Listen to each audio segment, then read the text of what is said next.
by Jerome-Mario Utomi. Looking at the way the chimpanzee walks, you will discover without labor that it's not a happy creature. Comparatively, a peep at the way Nigerians currently spend hours at different petrol stations in search of fuel, one may not wait to be told that Nigerians are mourning the dearth of good leadership in our country. This leadership challenge has also portrayed us as a nation where tribal loyalties are stronger than a common sense of nationhood, thereby making our situation both hydra-headed and native. Consequently, if we look honestly at the realities of our national life, it is clear that we are not marching forward but groping and stumbling, we are divided and confused. Our moral values and our spiritual confidence sink, even as our material wealth ascends. From clamor for the nation's restructuring to economic gloominess. From independent people of Biafra, IPOB, quest for secession to the Operation Python dance. Others include the Niger Delta Avengers' declaration of their decision to continue with hostility in the one-time oil-rich volatile region, the incessant and excruciating pains visited on the citizens by the unexplainable fuel scarcity, among other.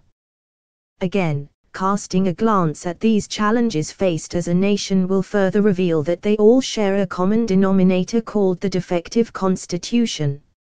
A constitution that has used tiny details to prevent the government at the center from looking at the bigger picture. A constitution that has technically disarmed the federating states. And a constitution that has made Abuja appear as a general surrounded by many lieutenants. Ending this vicious circle of chaos come 2018 and beyond will require making Abuja less attractive via devolution of power. That section of our constitution that vested so much power at the center needs to be revisited. This is necessary as the masses are aware that the disproportionate posture of our nation's political framework is fueling these absurdities in leadership. Therefore, to make 2018 and beyond politically fruitful for all, urgent step to correcting these imbalance needs to be taken by reworking our constitution to reflect a true fiscal federalism.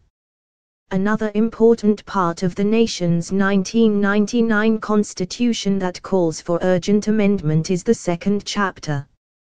A peep into this chapter will reveal a portion with a very long list of what ordinarily could have been very beneficial to the citizenries and at the same time solve the multifaceted challenges bedeviling the nation if it were at par with the provisions and status enjoyed by similar items as contained in Chapter 4. But, as expected, this portion for no clear reason shares the same body and spirit with Chapter 4 but not equal in essence. Again, the above well-envisioned and perfectly embodied portion has again been incapacitated by the provision of a clause tagged non-justiciable and is further deformed by this phrase, the fundamental objectives and directive principles of the state.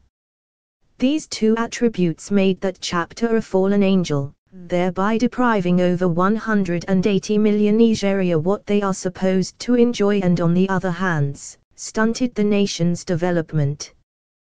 While the above chapter is bemoaning her fate, Chapter 4, with the appendage Fundamental Human Rights, enjoys all the legal paraphernalia.